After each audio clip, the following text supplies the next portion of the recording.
Невская сельская библиотека к юбилею поэта Кокимбека Салыкова подготовила онлайн-мероприятие «Поэт от Бога». 22 января исполнилось бы 90 лет со дня рождения видного общественного и государственного деятеля, выдающегося казахского поэта, заслуженного деятеля Республики Казахстан Кокимбека Салыкова. Раннее детство и юношеские годы поэта прошли на территории Айыртауского и Кокчетавского районов прежней Кокчетавской области. Салыков еще до школы умел читать на казахском языке, научился играть на добре. Благодаря поэтическому окружению и живости воображения любовь к поэзии пробудилась в одаренном мальчике очень рано. Кокимбек Салыков по профессии горный инженер, окончил горный факультет Московского института цветных металлов и золота имени Калинина в 1955 году.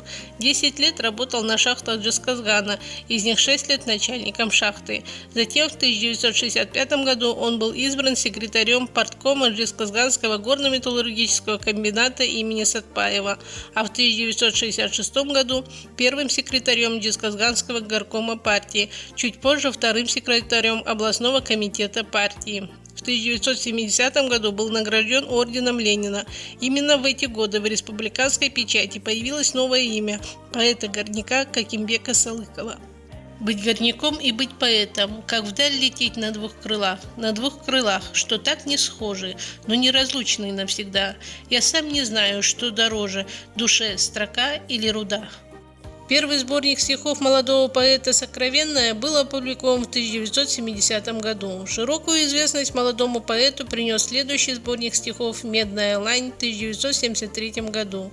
На стихотворение «Жесткий ик» из сборника сложили музыку чередей казахской музыки Нурисат Линдиев и легендарный джесказганский композитор Жаксыгелді Сейилов. Сборник был переведен на русский и киргизский языки.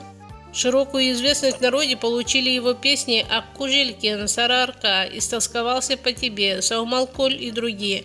Также широко известны его большие поэтические полотна, поэмы «Тәттімбет», «Даладастан» и другие. Особой популярностью пользуется «Реквием Букетову».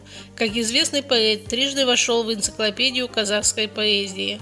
Около 10 лет он проработал инспектором ЦК КПСС, 5 лет трудился первым секретарем Каракалпакского обкома партии Узбекистана. Затем был избран председателем комитета по экологии Верховного Совета бывшего Союза. Был избран членом ЦК КПСС, членом ЦК, членом бюро ЦК Компартии Узбекистана, избирался депутатом Верховного Совета СССР, народным депутатом СССР и 3 созыва являлся депутатом Верховного Совета Казахстана, избирался депутатом Верховного Совета Каракалпакии, был членом Президиума Верховного Совета СССР. С 1972 года Салыков член Союза писателей СССР, многие годы был членом правления Союза писателей Казахстана. Всего поэт от Бога, как его называли, Кокимбек Салыков написал более 800 стихотворений, которые сегодня по праву входят в Золотой фонд произведений классиков казахской литературы.